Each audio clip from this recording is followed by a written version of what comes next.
Good evening and welcome to the Capitol Report on NTD Television. I'm Steve Lance, and coming up, FBI Director Christopher Wray stepping down, making the announcement ahead of a pending Senate vote that'll determine if Trump's nominee gets the position. The details on that from West Palm Beach. This year's defense budget passing the House floor with broad bipartisan support after last-minute negotiations removing key China provisions. We'll take a look. President-elect Trump and Canadian Prime Minister Trudeau sparring over tariffs. Can they unite for national security? We'll speak to economist Raymond Robertson of Texas A&M for his insights on U.S.-Canada trade relations.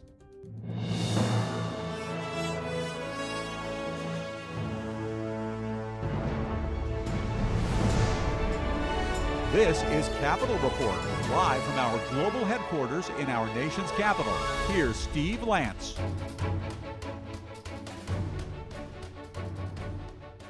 FBI Director Christopher Wray announcing to Bureau employees that he intends to step down early next year.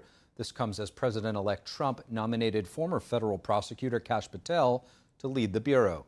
NTD's Jack Bradley joins us live from West Palm Beach, Florida. Good evening, Jack. So give us an update. What's the latest here? Good evening, Steve. Well, what we know so far is that Christopher Wray announced his resignation during an FBI town hall event, and he would have had to step down anyways had Kash Patel been nominated by the Senate for that seat. Now, here's what he said earlier today. Watch. After weeks of careful thought, I've decided the right thing for the Bureau is for me to serve until the end of the current administration in January and then step down. My goal is to keep the focus on our mission, on the indispensable work each of you is doing every single day. Now, Trump appointed Wray after firing then FBI Director James Comey, and we know that Trump is no fan of Wray right now. Under the FBI led several investigations against Trump, including in 2022, where they raided Mar-a-Lago for the classified documents. And that case, under Jack Smith, has since been dismissed, the criminal prosecutions there. Now, with Trump commenting on Wray, he said that it's a great day in America for this resignation. He also said, quote, "I just don't know what happened to him. We will now restore the rule of law for all Americans. Kash Patel is the most qualified nominee to lead the FBI in the agency's history and is committed to helping ensure that law, order, and justice will be brought back to our country again and soon." Now, this paves the way for Trump's nominee, Kash Patel, to be confirmed in the Senate. And Patel is a longtime critic of the FBI and its leadership, calling for a major change there. And earlier today, he was on the Hill, where he talked about bringing trust back to the FBI. Watch. We look forward to a very smooth transition, and I'll be ready to go on day one. The senators have been wonderful, and I look forward to earning their trust and confidence through the advice and consent process and restoring law and order and integrity of the FBI. Now, with the senators that he's been speaking to ahead of that confirmation process, there have been very positive comments, including today, Senator Josh Hawley saying that he has no doubt in his mind that Patel will be confirmed in that Senate confirmation process. Steve? It certainly seems like the path is clearing for Kash Patel to be the next FBI director, assuming that the Senate confirmation hearings go smoothly for him. Jack, another one of Trump's nominees, his Defense Secretary Pete Hegseth, is working to lock in that much-needed support from Senate Republicans today. Apparently his meeting with Maine Senator Susan Collins went quite well. How significant was this meeting? Well, it was very significant, as Susan Collins is, of course, a moderate Republican, so it's very important for him to win that vote. And as far as Hegseth goes, assuming that all Democrats vote against Hegseth's confirmation, then he needs all of the Republican support, -3, assuming that Vance will break that tie-breaking vote. Coming out of that meeting with Collins, both of them had positive things to say. Watch. I had a good, substantive discussion that lasted more than an hour. We covered a wide range of topics. I obviously always wait until we have an FBI background check, and one is underway in the case of Mr. Hegseth. It was a great meeting with Senator Collins. And again, office after office, having the opportunity to spend time with these senators who have invested their careers in ensuring that our warfighters get what they need has been an amazing educational process. Now, Hegseth appears to be having more positive talks with senators while he's up on the Hill these past few weeks, including the other moderate senators up on the Hill, like he's been speaking with Senator Lisa Murkowski, Joni Ernst, who have been speaking positively about their talks now, but not indicating how they'll vote in this confirmation process. Steve? Fascinating stuff, Jack. Looking like things might be changing for the positive for Pete Hegseth as well. Jack, tomorrow, Trump will be named Time Magazine's Person of the Year. Where will he be tomorrow? Right. Well, he's expected to be in New York at the New York. He's expected to ring the New York Stock Exchange opening bell, and that marks the ceremonial start of trading there. And his wife, Melania, did this ceremonial honor during his first term in office. And as for being named Person of the Year, nearly all presidents receive that title. It recognizes the person as a real influence on global affairs. You know, President Ronald Reagan was the first president to ring that opening stock exchange bell back in 1985. And Trump was named Person of the Year in 2016 after winning his first presidential election. Steve, back to you. And we'll just have to keep an eye out for that front page cover. NTD's Jack Bradley, live from West Palm Beach. This year's NDAA has passed the House floor with broad bipartisan support. The massive defense authorization bill was stripped at the last minute of a slew of key China-related provisions. Democrats and Republicans have been left pointing fingers at one another. Our Washington correspondent, Luis Martinez, joins us now live in studio. Good evening, Luis. Great to have you after spending the day up on the Hill today. The NDAA, tell us, what is in this, and what can you tell us specifically about this year's bill? Of course. Well, the NDA is the National Defense Authorization Act. So every year there's an appropriations bill that selects how much money is going to go for defense, but the NDAA specifies the priorities that the National Defense apparatus is going to use that money for. So it's like, what is that amount of money going to be used for? This year, the NDAA focused mainly on service, a service member and the quality of life of service members. You have Democrats and Republicans both touting a 14.5% pay increase for the most junior enlisted service member, a historic pay increase. Let's listen to what Republican Congressman Blake Moore and Minority Leader Hakeem Jeffries had to say about this. The NDAA supports the deployment of the National Guard to our southern border, deters China, combats anti-Semitism, supports Israel, cuts inefficient programs and bureaucracy, and guts woke policies at the DoD. It also cares for our service members and seeks to improve their quality of life.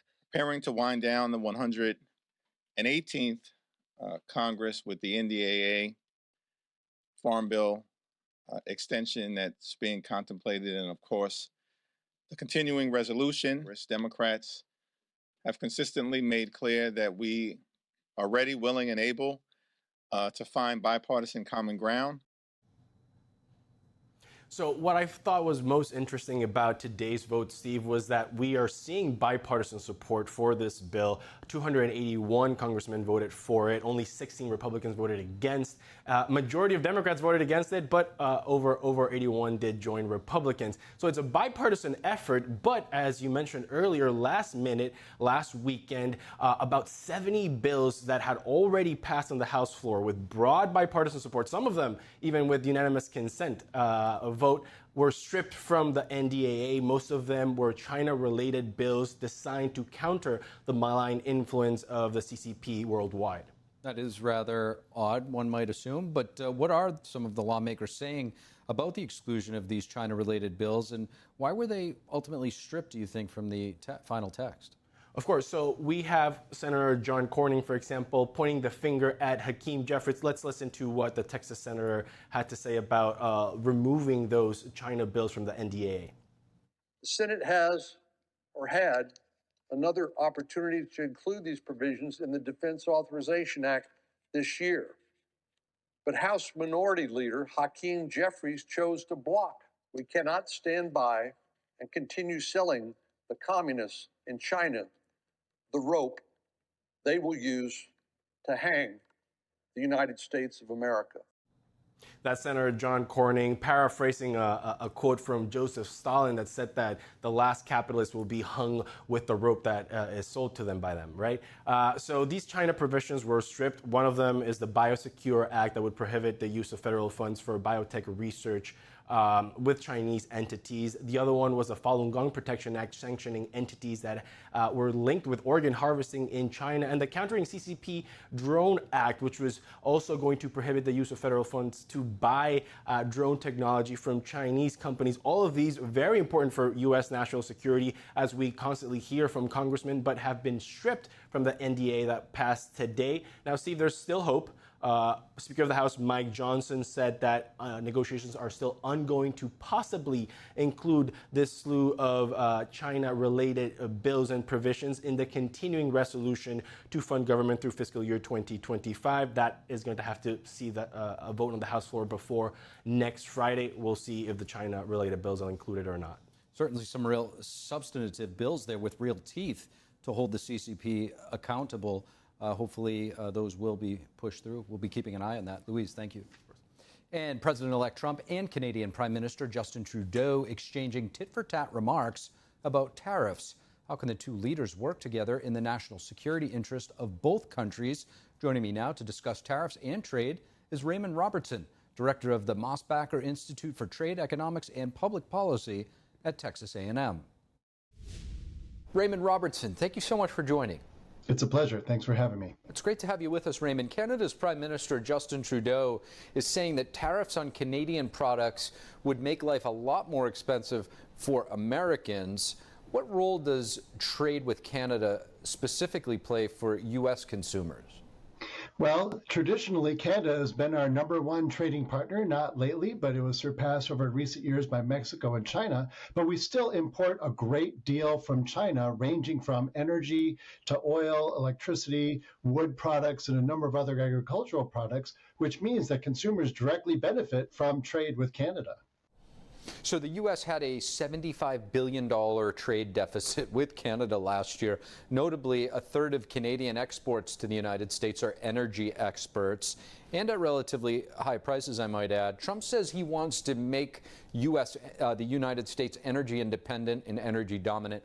What does that look like, practically speaking, and could the U.S. ultimately shift away from importing Canadian crude oil and electricity? Absolutely. So the United States has made significant advances in the last decade or so on energy independence. We actually became a net energy exporter in the last decade. And so we have the resources necessary that we could reduce our dependence on foreign oil and energy imports for sure. But as an economist, I'm obliged to explain that the reason why we're importing now from Canada is oftentimes it's just cheaper. That's the main reason for imports. And so we could stop the imports, but prices would probably then go up. Now, 43 pounds of fentanyl were reportedly seized by Border Patrol agents at the Canadian border last year. Trump hopes that tariffs will motivate Canada to take action and crack down on this. Trudeau says that tariffs were politically impactful to the president's party and colleagues. How can Trudeau work with Trump in the national security realm to protect the interests of both countries?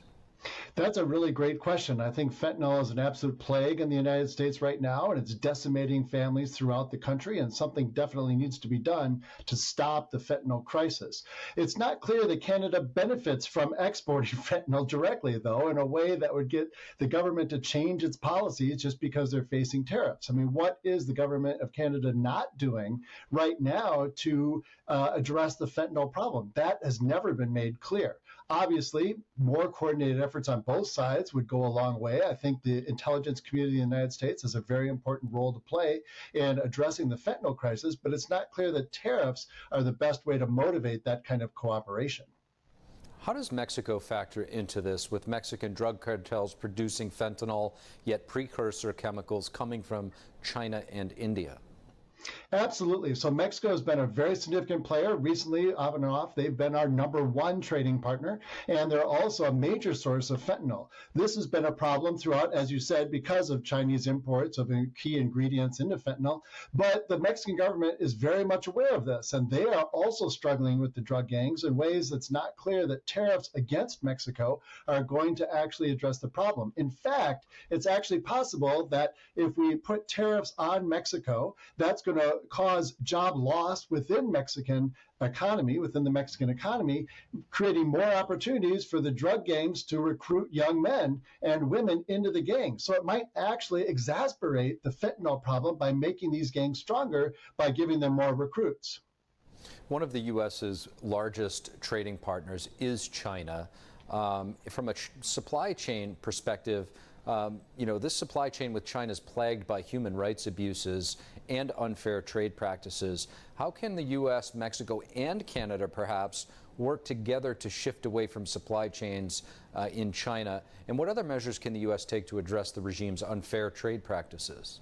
Sure, that's another great question. I think it's something we're going to hopefully work on in the next 4 years. One of the main things that we had tried to do was to encircle China with countries that adopted similar policies to ours through the TPP agreement. And that agreement was specifically designed to put pressure on China from other countries and its neighbors to adopt policies that are not trade unfriendly, that are not unfair. But of course, we lost that option when we pulled out of TPP. So now what are we trying to do? We're trying to encourage investment in other areas of the world that are more friendly to us, this friend-shoring idea, which includes Mexico.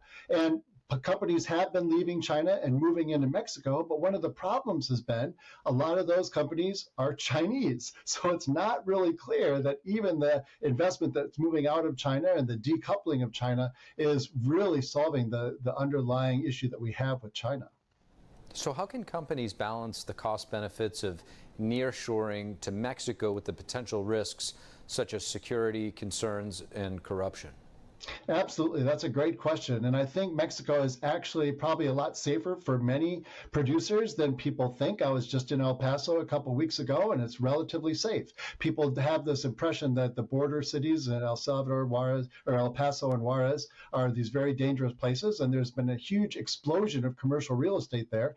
But the government and the United States, through cooperation with Mexico, needs to do a lot more to address the gangs and address the violence in order to successfully promote investment in Mexico, which would benefit both of our countries. A lot of posturing going on right now, some political tension. Talk to us about the USMCA and where you see this agreement going. The renewal is coming up, and already we're starting to have discussions about what will go into that renewal, if it's going to be renewed at all. I think many of the people that are engaged in U.S.-Mexico trade hope that the renewal will go through, but imposing 25% tariffs on Mexico would have put a very, very significant burden on that agreement, if not cause it to collapse entirely, which puts the entire agreement and therefore trade with the United States and Mexico in doubt. Raymond Robertson, thank you so much for joining. It's a pleasure. Thanks for having me. And coming up, drone sightings causing alarm among residents in parts of New Jersey and Pennsylvania. We'll hear from New Jersey State Senator who's calling for a state of emergency until residents get answers. Police say they've matched suspect Luigi Mangione's fingerprints to items found where the UnitedHealthcare CEO was murdered. Chris Beers has updates on the fast-moving case when we return.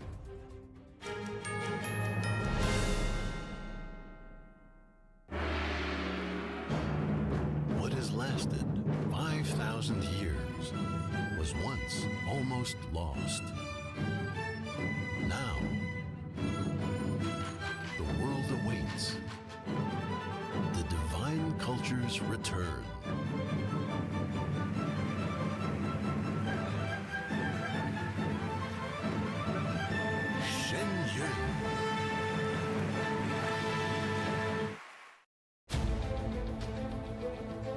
The Chinese Communist Party is exposing its hand. The fingerprints can be found all over. And I recently caught wind of these CCP operations on full display in South Korea. The top 13 theaters all rejected Shen Yun almost simultaneously. What makes the case in South Korea so different? And how does the CCP extend its influence into other countries? Now, for the Chinese Communist Party, this is warfare. War being waged here isn't being done through tanks and bombs, but instead through the invisible forces of culture and ideology. They also revealed a hidden war.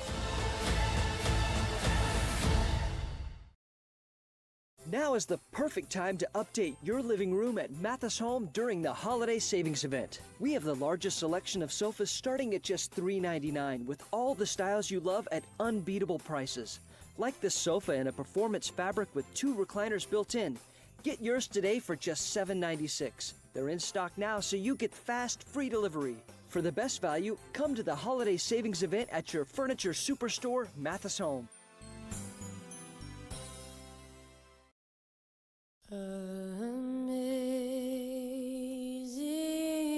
grace, how sweet the sound that saved a wretch like me.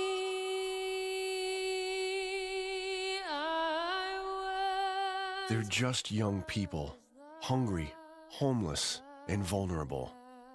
Covenant House is helping young adults facing homelessness. We're providing safe shelter to thousands, but the need is overwhelming.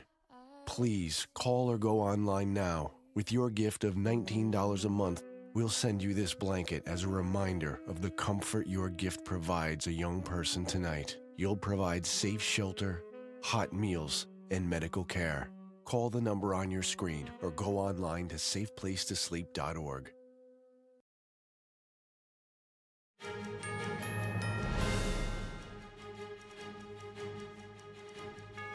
And welcome back to the Capitol Report. I'm Steve Lance. A New Jersey lawmaker is calling for a limited state of emergency, banning all drones. This until residents get an explanation for drones that they've seen flying overhead for the past few weeks.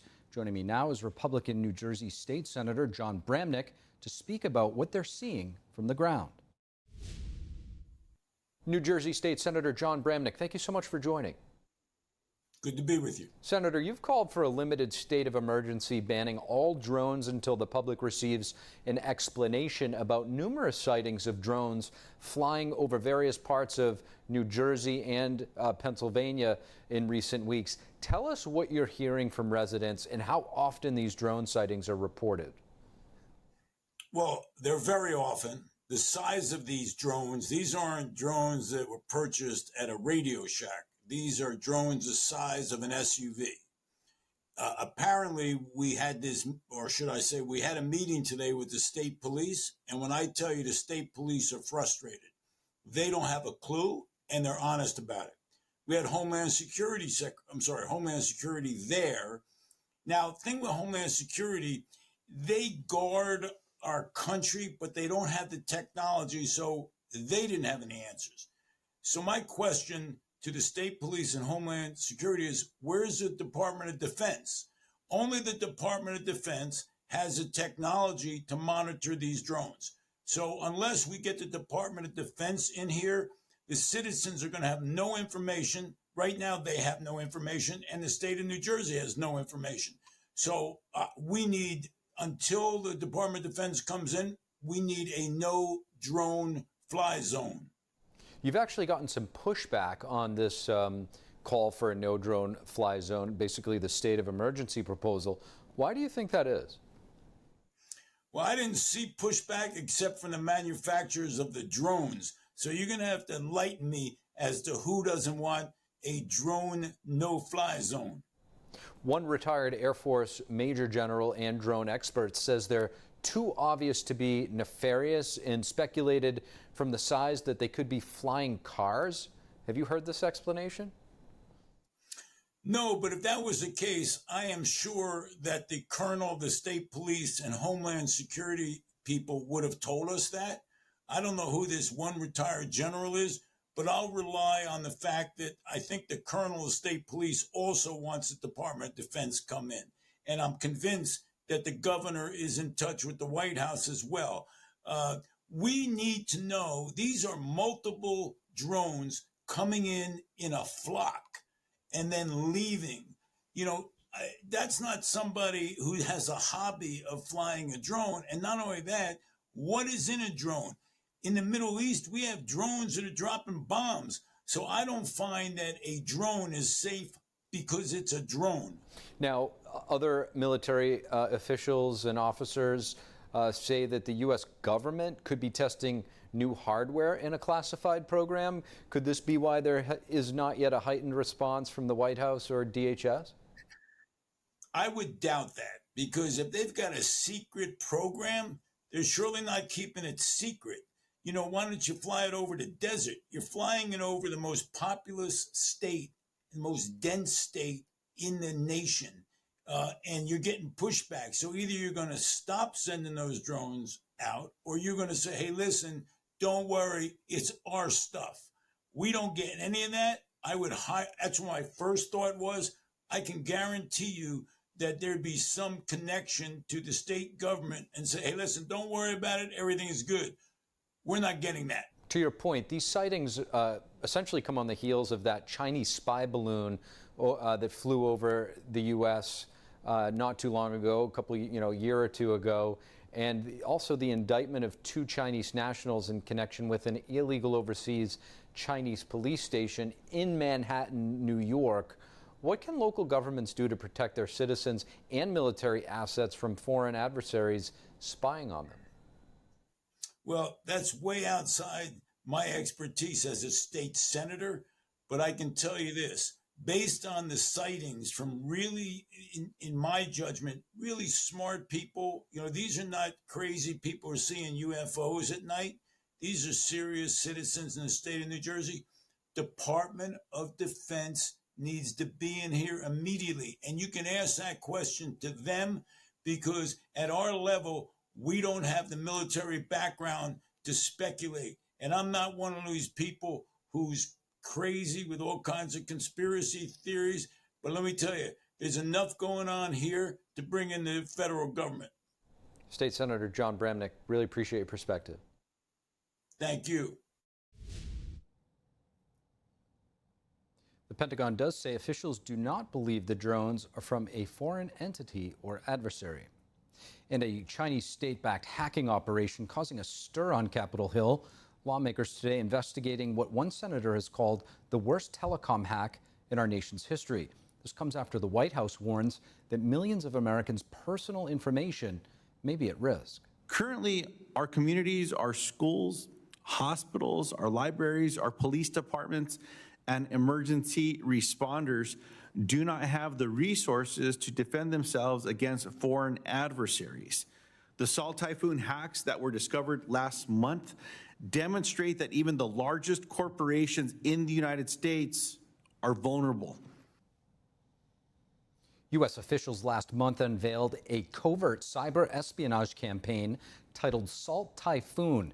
The operation has reportedly compromised at least 8 major telecom networks, including Verizon, AT&T, T-Mobile, and others. This, according to the FBI. Salt Typhoon enables Beijing to tap into Americans' phones, their call logs, and text messages.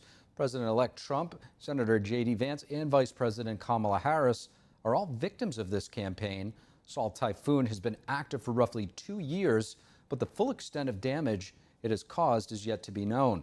Lawmakers recommend several countermeasures, including getting companies with ties to China out of American networks. Updates in the fast-moving UnitedHealthcare CEO murder case. Police say fingerprints of suspect Luigi Mangione matched those on items found at the crime scene. They also say they found a notebook which they believe hints at a motive in the killing. NTD's Chris Beers has the latest. New York City police say that fingerprints of the suspect in the UnitedHealthcare murder case match those on items found at the crime scene. NYPD Commissioner Jessica Tisch updated the public at a press conference Wednesday. She also says the gun found on Luigi Mangione matches the shell cases discovered where CEO Brian Thompson was killed. In additional updates, an online fundraiser for Mangione's legal expenses raised over $33,000. The webpage says, quote, "We are not here to celebrate violence, but we do believe in the constitutional right of fair legal representation." News that points to a potential motive in this case includes a notebook police say they found on Mangione in addition to the 3-page handwritten document. Law enforcement says the notebook describes going to a conference and killing an executive. It allegedly says, "What do? You whack the CEO. It's targeted, precise, and doesn't risk innocence," presumably referring to bystanders. Someone Mangione lived with in Hawaii said the suspect suffered chronic back pain since childhood. Mangione reportedly left Hawaii to get surgery.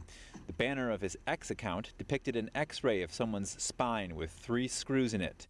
The person the accused lived with in 2022 is R.J. Martin, founder of Honolulu co-living space Surfbreak. Martin told CNN about his impression of Mangione.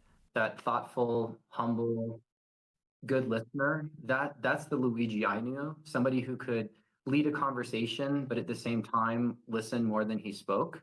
Somebody who, really cared about those around him and had a larger mind that was socially conscious. Somebody that was just good to me and the other people that we lived together with at Surfbreak. I've never seen him upset or angry even. Definitely would put him in the chill, like nonviolent category of people. It just does not add up. It just seems a complete aberration. I was just stunned, shocked, couldn't believe it. Mangione was denied bail in a Pennsylvania court on Tuesday, and he's fighting extradition to New York. His next court appearance will be on December 23rd.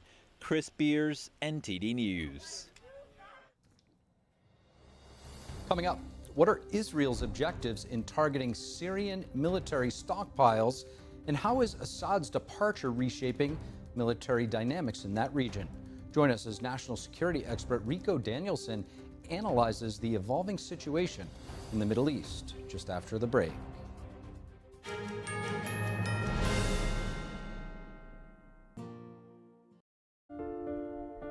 What if kids in America didn't have to go to bed hungry tonight? What if our moms, dads, and grandparents could put healthy food on the table every day to help us grow strong? What if all of our friends and neighbors had fresh food too, and there was no hunger at all in America? And what if there was a way today for you to help?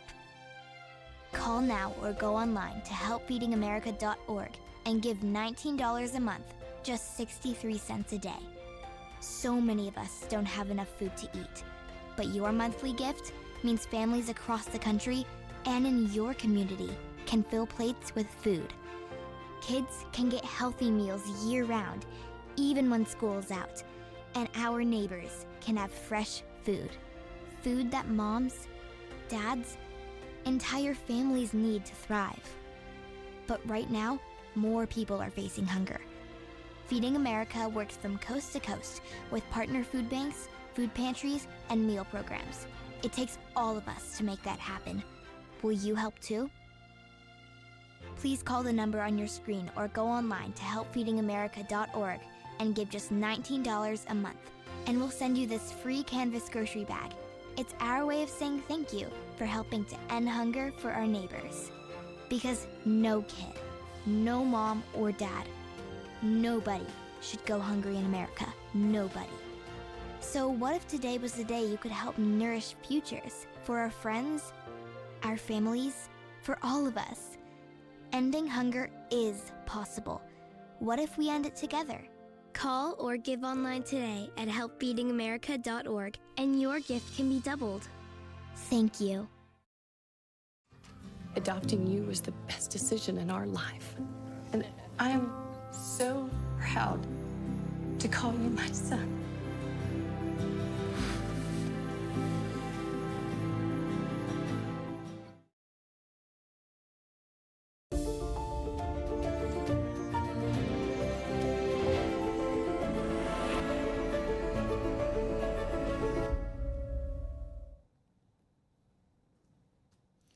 And welcome back to the Capitol Report on NTD Television. Secretary of State Antony Blinken is traveling to Jordan and Turkey today with an eye on the political transition within Syria.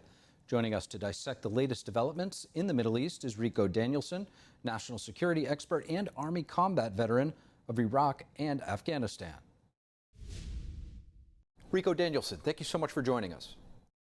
Thank you so much for having me on. I really appreciate it. It's great to have you with us. Now, Secretary of State Antony Blinken is in Jordan and Turkey to promote an inclusive political transition in Syria. What is the U.S.'s vision, and how do you see this all playing out?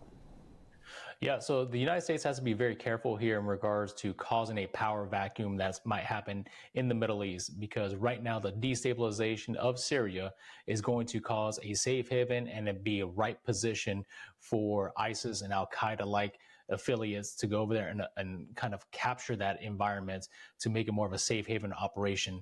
The best things the United States can do is, one, have a plan, a strategic plan, not only for combating terrorism organizations, providing regional stability, and also rehabbing the organization. Without international intervention such as the United States, Syria will fall to a broken state and will be causing a regional instability, and more than likely have a cause and also impact not only on the trade warfare, but also trade, energy, and also a humanitarian crisis. To your point, Israel has now unleashed hundreds of airstrikes targeting Syria's most strategic weapon stockpiles. Although the Assad regime has been toppled, how concerning is it that these weapons may fall into the wrong hands? And is this the right move for Israel right now strategically? I think Israel's move, and I can't speak for them, but this is what I've seen. I think Israel's move here was to just disrupt the overall government of Syria, and they've done so. However, now they've kind of played their chess game a little bit too light-laced, if you will. And what's happening is the new regime that's coming in is actually persecuting everybody who is non-Muslim and a specific type of Christians, and which is causing more of a chaotic perspective. Unfortunately, Israel's airstrikes, even though they were good and precise and well-intentioned, may have just caused a bigger instability in the region and causing a bigger war, a long-time warfare now. Chaotic indeed, and more broadly, the ripple effects stretch far beyond Syria's borders. How does this power vacuum left by Assad, or potential power vacuum, affect the military dynamics in this region? Yeah, so what's going to happen here in the military dynamics is Syria is going to look to actually have an affiliate of some sort. More than likely is going to try to hook its lateral to another terrorist organization. Iran was the biggest proponent of that. Saudi Arabia, not so much, because there's a couple of different factions within Syria, which are Sunni and Shia, and the division between those two cultures and organizations is going to be divided on who gets the next power. Right now, the rebel forces are more leaning towards the Shia, and which will cause a power vacuum and also congestion in regards to different organizations providing certain aid. What we do know is that Syria had big political ties and also funding ties to Iran and Russia. And as we see, the military has completely left and abandoned their posts, and the generals, along with the president, have fled to Russia, which is going to cause the United States to be drawn into a proxy war even furthermore. Now, if Turkey's influence starts to grow again because of this, what will that mean for U.S. interests in the Middle East?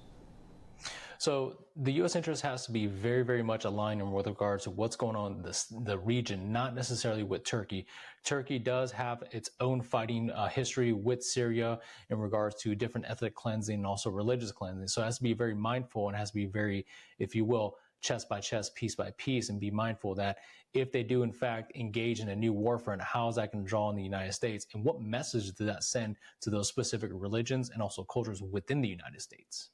And pivoting topics here just a little bit, the U.S. is giving a $20 billion loan to Ukraine with funds that are from frozen Russian assets. These funds are for maintaining emergency services and hospitals. How important is this sort of infrastructure during an ongoing war? Yeah, so in order for us to sustain, the war runs on a few different things, but a battalion runs on its belly, bread, beans, and bullets, right? And these are the things that are needed to ensure that you win a battle. The president of Ukraine knows that, so it's hooked its ladder to the United States, requesting a bridge loan of $50 million. This will probably get them through the winter and also through the fighting seasons of January or February. I wouldn't be surprised if the president of Ukraine requests additional money, just because right now, during the winter times, is very, very harsh fighting, and it requires more food, more brains, more bullets, more people. Rico Danielson, really appreciate your insights on this. Thank you. Thank you. Rock and roll anytime. Total disregard for human rights. Cuba in the spotlight this afternoon at a hearing of the House Foreign Affairs Subcommittee. NTD's correspondent Jason Blair reports. On Wednesday of Human Rights Week, the House Subcommittee on Global Health, Human Rights, and International Organizations says the U.S. needs to do something different in its dealings with Cuba's communist government. Civil society lives under heavy surveillance, harassment, and repression. It criminalizes all forms of dissent. It restricts what kind of jobs Cubans can take. It prohibits free movement to and from the island. It is also a Tier 3 country, designated so by the President of the United States and through the Secretary of State and the TIP advisor, because of its egregious violations of both sex and labor trafficking. Chairman Chris Smith says that the Cuban government attempts to control not only the economy, but all elements of society. It holds blatant disregard for the very concept of human rights, and the United States requires from us a firm policy. We need to do more, not less. Ranking member Susan Wild says the U.S.'s approach to Cuba hasn't changed much for over 60 years and has not delivered for the Cuban people. Today, the Cuban people, not the government, face a devastating humanitarian crisis, which has been exacerbated by the U.S. embargo and other sanctions. The current U.S. policy provides the Cuban government with a ready-made talking point on which to blame every failure and crisis that occurs under its leadership. The subcommittee invited 4 witnesses to the hearing with experiences and expertise on the communist regime. Those totalitarian regimes do not succumb to dialogue or to entreaties. And what we have is a United Nations system that is morally bankrupt, that has abandoned the Cuban people with a cheap shot at the United States with an annual declaration against the embargo. The witnesses gave statements and answered questions to aid the members with policy formulation and recommendations. Reporting in Washington, D.C., Jason Blair, NTD News. Hundreds of tractors as farmers call on the British government to rethink an income tax. They fear they will lose their family farms. NTD's international correspondent Malcolm Hudson has more from London. I wish I could stand on a tractor to show you just how many there are here. We're right next to Downing Street, the seat of government here in London, and all the way from Parliament down there to Trafalgar Square right on the other end. The road is filled with tractors. Why, you might be asking? Because farmers are here to stand in opposition to a new inheritance tax the government seeks to impose upon them. So many tractors that they glitter like Christmas lights. It's the second major protest by farmers in Britain. Agricultural property is currently exempt from inheritance tax, but Britain's government in October announced plans to bring in a 20% tax on land worth over £1 million, or about $1.3 million. It's due to start from April 2026. Protesters say the changes will ruin struggling family farms. We're here to save my dad's farm. So, yes, because if this all goes through, my dad's quite elderly as well. We're probably not going to have time to leave it to my brother. And my brother's actually helped my dad pay for the farm. So, no, it's not... And we've all worked on it all our lives. All our lives, and our children. Yeah. And we want something for the future. Farmers are said to be asset rich, but cash poor. A large inheritance tax bill could mean the end of multi-generational farming families. Another farmer said he's not there because of the incoming tax. For him, it's more than just that. For the last God knows how many years, they've been making it harder and harder for us to farm. And, you know, we produce everyone's food. Without us, everything's going to be a hell of a lot more expensive because it'll be brought in from another country. But they don't seem to understand. And year on year, we get more legislation, more taxes, and it's just harder and harder to turn a profit. Farmers say their income has been squeezed over the years by Britain's competitive supermarket sector, cheap imports from abroad, and subsidy cuts following Brexit. Malcolm Hudson, NTD News, London. Coming up, protecting children from online exploitation and deepfakes. Lawmakers are urging the House to take on a bipartisan Senate bill. Details on this legislation. As education costs soar into the hundreds of thousands, we'll dive into what's truly malfunctioning within our school system. Isaiah Henkel, CEO of Cheeky Scientists, will join us to explore potential reforms in education under the next administration. This when we return.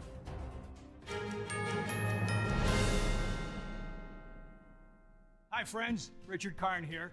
Now I'm known as the guy who can fix just about anything, but the technology in most appliances requires very special training to fix. My point is, even I know when I've met my match, and that's why my family has Choice Home Warranty. So we won't get stuck with high-priced repairs. Choice Home Warranty covers over 25 major home systems and appliances. That's your AC, heating, plumbing, kitchen and laundry appliances, and so much more. Imagine for less than a cup of coffee a day, Choice Home Warranty can help protect you from expensive major system and appliance breakdowns that your homeowner's insurance doesn't cover.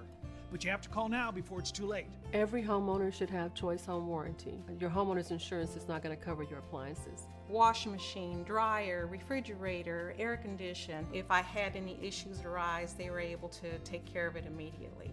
Now, homeowners insurance won't protect you when your home's major systems and appliances break down due to normal wear and tear. But Choice Home Warranty will. They can help cover repairs and replacements. Choice Home Warranty is the best warranty we've ever used. It would save you so much money in the long run.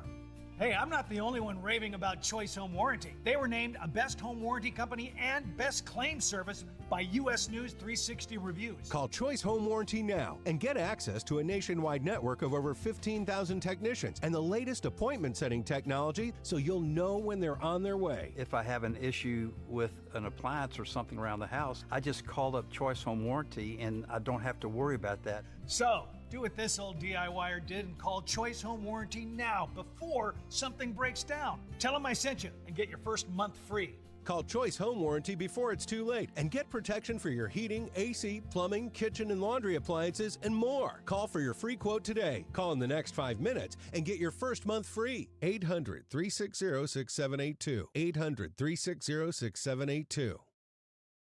Shenyun Creations, the streaming platform from Shenyun, featuring world-class dance, past programs, and all original music.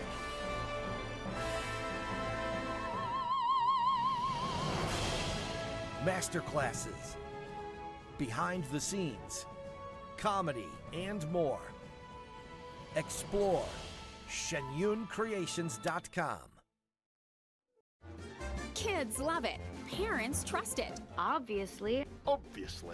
Explore GJW Plus Kids Series and Ganjion Campus courses led by expert educators. This is spectacular. Children will learn values like respect, responsibility, and knowledge in language, science, and more. Wow. All while having fun. Perfect. Subscribe today at GJW Plus Kids, where learning meets fun.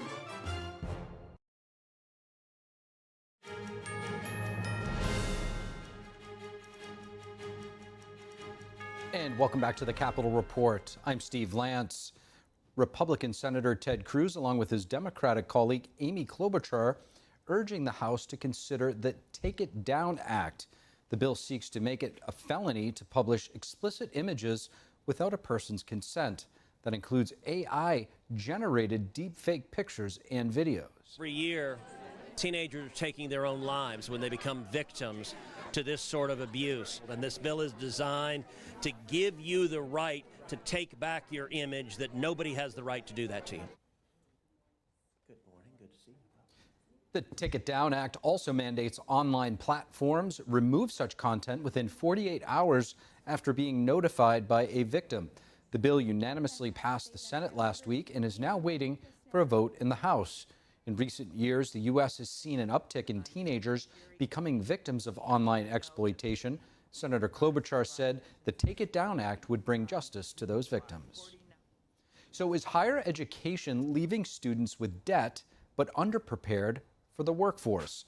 Isaiah Henkel is a distinguished Fortune 500 consultant and CEO of Cheeky Scientist, and he joins us to share what the incoming Trump administration may be able to do differently. Isaiah Henkel, thank you so much for joining us. Thank you for having me. It's really great to have you with us. In your recent op-ed in Town Hall, you wrote at length about how our colleges and universities aren't preparing their students for the future workforce and sending them into the world ultimately with hundreds of thousands of dollars in debt and what you call useless degrees. President Trump has promised to reform our education system. Where can he even begin? Great question. And the most important thing to understand is that there's been a shift in academia from really training on in-demand skills behind those degrees. So now there's more training on really ideology, virtue signaling, taking offense. And this is replaced, even in some universities, I would say down to just the root of training on logic, reason, causality. And so if you don't understand these concepts, you certainly can't be productive or leverage skills that allow you to be productive in the workforce. Employers have seen this over the past several decades, and they're not interested in hiring people from universities the way they used to. They're looking for in-demand skills, and they can't find them. So what needs to be done is really three different things. Number one, look at the funding for these universities. There's been a lot in media about Trump going after the accreditation system. The sources of funding from the government to public universities, but a lot of private universities, a lot of things that are attached to the universities, like academic publishing, get this kind of funding. So that would be step one. Step two, there's initiatives to remove certain programs at these universities that just enhance the kind of usurping of in-demand skills with virtue signaling, such as DEI programs, things that have been shown to not be effective. And there's a lot that's come out about that lately, too. And then finally, to go after the prestige in academia. Academia and the people that work in academia, they're not driven by money first and foremost. They're driven by prestige, specifically publishing their work in these high-tier journals. So putting these journals, the big journals in particular, under the microscope, and this has started to happen, to prevent them from publishing data that's not true. Data that they know is false just because it pushes forward an ideology instead of pushing forward accuracy in terms of, again, science, logic, and reason. And I think you make an excellent point when it comes to academia and the quest for that prestige. Just sort of an off-topic point when it comes to China. There's a lot of scholars, China scholars, that don't necessarily want to call China out because they still want that access to be able to go to China to study so that they can then use that in their career. You just touched on how the president can work to get rid of DEI in higher academia. It would appear as though schools are listening already, with the University of Michigan announcing their reduction of their DEI programs. What is the impact of instilling DEI into our young minds instead of real-world skills? Oh, it hasn't been good. Even the New York Times recently has called it out, and that's an unlikely source in a Times investigation. They found that at the University of Michigan, which in one sense has been ground zero for a DEI program in that it's put a lot of funding behind it, it's been a disaster. In fact, it's created less diversity. It specifically, they found that it really encouraged students to not interact with students that have different beliefs, whether it's different political beliefs, just students of different races interact less because of these DEI systems. And so really moving away from DEI, they're doing it right because there's risk now. They're covering themselves. They know that the Supreme Court, other courts have found this to be really illegal in many cases, and that's why I think we're going to see them dismantling themselves before Trump even takes office. And hopefully there'll be more of a move back to what is now being referred more and more to as MEI, right? Merit, excellence, and intelligence. And just lastly, with the rise of online programs and independent skill learning like coding, what is the future of education? Do you see a growth of an idea that a traditional college path is the only route to success? I think it's changing rapidly. Just this year, the USA Today published an article showing that one college or university has gone out of business each week. Bloomberg published an article just a couple weeks ago saying this is going to accelerate in 2025. It's been going on for a long time, and I think 2025 is going to be the nail in the coffin of academia and certainly higher education as we know it. Elon Musk has been a big proponent of this for a long time with his online learning platform called Synthesis. So, they're very unified in their goal of providing at least a baseline level of education online. And I think that's what's going to happen is the U.S. is going to have some sort of standardized education that everybody can be a part of that's going to get rid of a lot of these smaller colleges, even some of the bigger colleges, and universities are going to have to adapt. They're going to have to be training for in-demand skills so that the people can get these skills and get into jobs. If you look at blue-collar jobs, they're surging, the trades, right? Why? Because those skills are in demand. So if universities don't adapt and actually train, right, their students on things that matter, right, then they're going to die because nobody needs what they're offering. What they're offering is not productive. Dr. Isaiah Henkel, really appreciate you joining us. Thank you. Thank you for having me. And that is all we have for you this evening on the Capitol Report. For round-the-clock original coverage, visit us at ntd.com/live and download our NTD mobile app. From Washington, D.C., I'm Steve Lance. Have a great evening. See you back here tomorrow.